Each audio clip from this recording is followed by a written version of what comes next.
c'est à vous. Oui, Jérôme, alors comme d'habitude, j'ai repéré les pépites de la PQR, la presse quotidienne régionale.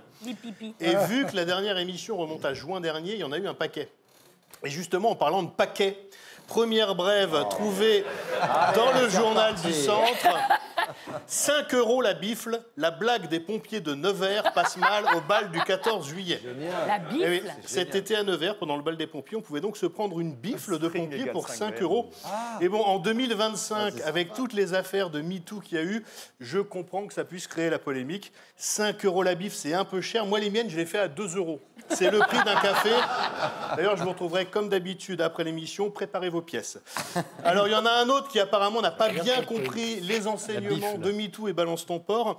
C'est ce retraité de 83 ans qui a proposé 20 € à des collégiennes en échange d'un striptease. Non. Information que j'ai trouvée dans la dépêche. Et il y en avait une autre étrangement comparable dans Centre Presse Aveyron qui concerne là encore un homme de 83 ans.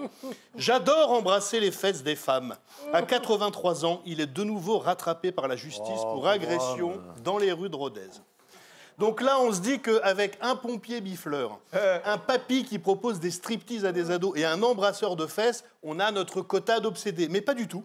Information parue dans le Courrier Picard, le pâtissier de Mouy se baladait le sexe à l'air au milieu de jeunes apprentis et des gâteaux. Alors là, je vois Jérôme qui s'inquiète, parce que c'est la première émission de la saison.